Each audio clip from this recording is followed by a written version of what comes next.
ব্যাংকের যারা এমডি রয়েছেন তাদের কাছে আসলে কি ধরনের পলিটিক্যাল প্রেশার বা চাপ বা হস্তক্ষেপ আসে এবং সেন্ট্রাল ব্যাংক এমডিদেরকে আসলে কতটুকু নিরাপদ আশ্রয় রাখতে পারবে বলে মনে করেন? ধন্যবাদ। আসলে পলিটিক্যাল প্রেশারের কথা যেটা বলা হয় সেটি বেশিরভাগ ক্ষেত্রে কিন্তু সরকারি ব্যাংকগুলোর উপরে আসে। প্রাইভেট সেক্টরের ব্যাংকে আমার দীর্ঘদিনের অভিজ্ঞতায় আমরা পলিটিক্যাল প্রেশার আমরা খুব বেশি পেয়েছি বলে আমার অন্তত জানা নাই।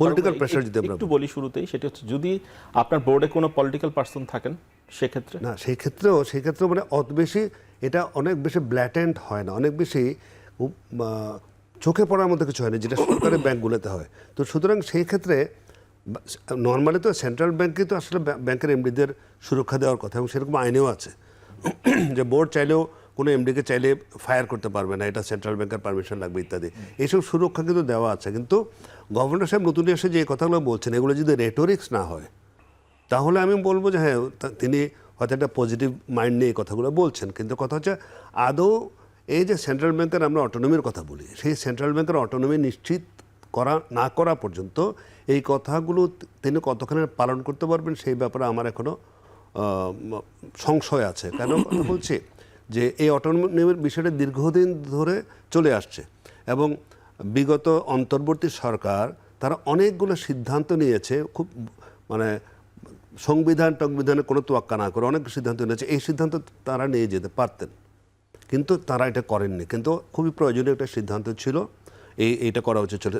কারণ আমরা দেখেছি অন্তর্বর্তী সরকারের সময় যে 18 মাসের সময় তার মধ্যে যদি সত্যিকার অর্থে কিছু কাজ হয়ে থাকে সেটা ব্যাংকিং সেক্টরে কিন্তু হয়েছে পজিটিভ কাজ, যেটা আমরা ব্যাংকার হিসাবে বুঝতে পারি, যেটা অতীতে অনেক কাজ হয়নি, যেটা এই সময়ে করেছে। বেশ কিছু বোল্ড ডিসিশন ছিল, গভর্নরের কিছু বোল্ড ডিসিশন ছিল, অনেক বিরোধিতার মুখে তিনি অনড় থেকে সুদের হার কমান নেই যাতে করে ইন্টারেস্ট রেট ইনফ্লেশন রেটটা কমে আসে, এটা তিনি খুব অনড় ছিলেন তার সব ব্যাপারে। সুতরাং এই পজিটিভ ব্যাপারগুলো নতুন গভর্নর সাহেব কিন্তু স্বীকার করেছেন যে আগের গভর্নর সাহেব অনেকগুলো পজিটিভ কাজ করে গেছেন, তিনি এটাকে সমুন্নত রাখবেন। কিন্তু ফারুক ভাই, অনেক আমানতকারীরা আবার দায়ী করেন আগের গভর্নরকে যে উনি আসার পর আসলে ওই ব্যাংকগুলো থেকে তারা টাকা পাওয়া বন্ধ হয়ে গিয়ে। এইখানে আমি অর্থনীতিবিদরা প্রশংসা করেন কিন্তু আমানতকারীরা আবার আমি সেইটাই বলবো, কারণ কথা হচ্ছে যে তিনি যে কাজগুলো করেছেন সেগুলো না করলে কি হতো?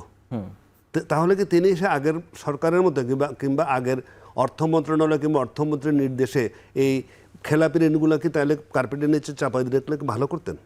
তার কাছে তিনি যেটা করেছেন, আপনি আমার কথাটাই বলেছেন, অর্থনীতিবিদরা যারা এটা ব্যাপারটা বোঝেন তারা কিন্তু প্রশংসা করেছেন। ভুক্তভোগী আমানতকারীরা যেহেতু তাদের স্বার্থের হানি ঘটেছে তারা বিরোধিতা করবেনি। এখন আপনি যদি কোনো একটা সংস্কার করতে চান, যে কোনো একটা পজিটিভ কাজ করতে চান, তার কিছু অ্যাডভার্সারিজ থাকবে, তার কিছু বিরোধিতাকারী থাকবে, যাদের স্বার্থে আঘাত লাগবে তারা এটা বিরোধিতা করবেনি। কিন্তু লং টার্মের কথা যদি আপনি ভাবেন তাহলে কিন্তু সিদ্ধান্তগুলো পজিটিভ মনে করছেন। আমি আসবো আপনার কাছে।